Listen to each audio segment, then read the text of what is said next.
ವಾಲ್ಮೀಕಿ ನಿಗಮದ ಹಗರಣದಲ್ಲಿ ಸಚಿವರ ತಲೆದಂಡ ಫಿಕ್ಸ್. ಸಿಎಂ ಸೂಚನೆ ಬೆನ್ನಲ್ಲೇ ಇವತ್ತು ಬಿ ನಾಗೇಂದ್ರ ರಾಜೀನಾಮೆ ನೀಡೋ ಸಾಧ್ಯತೆ ಇದೆ.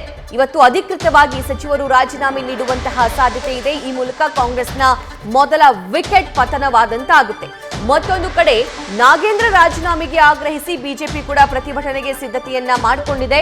ಕಾಲ್ನಡಿಗೆ ಮೂಲಕ ವಿಜೇಂದ್ರ ಸಾರಥ್ಯದಲ್ಲಿ 11:30ಕ್ಕೆ ಪ್ರತಿಭಟನೆ ನಡೆಸಲಾಗುತ್ತೆ. ರಾಜ್ಯಪಾಲರಿಗೂ ದೂರು ಕೊಡೋದಕ್ಕೆ ಕಮಲ ಪಾಳ್ಯ ಈಗಾಗಲೇ ತಯಾರಿಯನ್ನ ನಡೆಸ್ತಾ ಇದೆ. ಈ ಬಗ್ಗೆ ಮತ್ತಷ್ಟು ಲೈವ್ ಡೀಟೇಲ್ಸ್ ನಮ್ಮ ಸೀನಿಯರ್ ಪೊಲಿಟಿಕಲ್ ಕರೆಸ್ಪಾಂಡೆಂಟ್ ಹರೀಶ್ ನೀಡ್ತಾ ಹೋಗ್ತಾರೆ. ಹರೀಶ್, ಇವತ್ತೇ ಸಚಿವ ನಾಗೇಂದ್ರ ರಾಜೀನಾಮೆ ನೀಡ್ತಾರೆ ಸಿಎಂ ಸೂಚನೆ ಮೇರೆಗೆ ಅನ್ನೋ ಡೀಟೇಲ್ಸ್ ಇದೆ. ಯಾವಾಗ, ಎಷ್ಟೊತ್ತಿಗೆ ನೀಡುವಂತಹ ಸಾಧ್ಯತೆ ಇದೆ, ಏನೆಲ್ಲ ಡೆವಲಪ್ಮೆಂಟ್ಸ್ ಆಗಬಹುದು? ಬಹಳ ಮುಖ್ಯವಾಗಿರುವಂತದ್ದು ವಾಲ್ಮೀಕಿ ನಿಗಮದಲ್ಲಿನ ಅಕ್ರಮ ಹಣ ವರ್ಗಾವಣೆಗೆ ಸಂಬಂಧಪಟ್ಟಂಗೆ ಕೂಡ ಈಗ ಸಚಿವ ನಾಗೇಂದ್ರ ಅವರಿಗೆ ರಾಜೀನಾಮೆ ನೀಡುವಂತೆ ಸಿಎಂ ಸಿದ್ದರಾಮಯ್ಯ ಅವರು ಸ್ಪಷ್ಟವಾಗಿ ಕೂಡ ನಿನ್ನೆ ರಾತ್ರಿ ಹೇಳಿರುವಂತದ್ದು. ಹಾಗಾಗಿ ಬಹುತೇಕ ಇವತ್ತು ರಾಜೀನಾಮೆ ಕೊಡುವಂತಹ ಸಾಧ್ಯತೆ ಇದೆ ಅನ್ನುವಂಥ ಮಾತುಗಳು ಕೂಡ ಕೇಳಿ ಬರ್ತಾ ಇದೆ.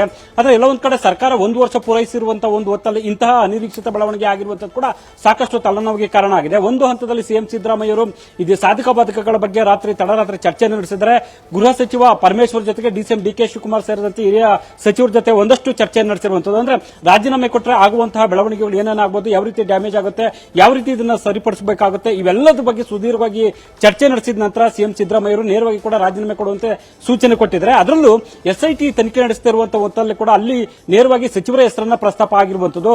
ಬಂಧಿತರು ಸಚಿವರ ಮೌಖಿಕ ಆದೇಶದ ಹಿನ್ನೆಲೆಯಲ್ಲಿ ನಾವು ಕೆಲಸವನ್ನು ಮಾಡಿದೀವಿ, ಈ ಕೆಲಸ ಅನ್ನುವಂತ ಮಾತನ್ನು ಹೇಳಿರುವಂತದ್ದು. ಈ ಹಿನ್ನೆಲೆಯಲ್ಲಿ ಸಿಎಂ ಸಿದ್ದರಾಮಯ್ಯ ಅವರು ರಾಜೀನಾಮೆ ಕೊಡುವಂತೆ ಸೂಚನೆ ಕೊಟ್ಟಿದ್ದಾರೆ ಅನ್ನುವಂಥ ಜೊತೆಗೆ ಸಿಬಿಐ ಕೂಡ ಈಗಾಗಲೇ ಎಫ್ಐಆರ್ ದಾಖಲು ಮಾಡಿಕೊಂಡಿದೆ ಅನ್ನುವಂಥದ್ದು ಕೂಡ ಈಗ ತಲೆನೋವಿಗೆ ಕಾರಣ ಆಗಿತ್ತು.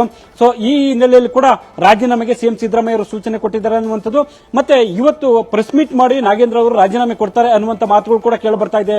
ಸಭಾ, thank you Harish. News First ನಿರ್ಭೀತಿಯಿಂದ ನಿಮ್ಮ ಪರವಾಗಿ.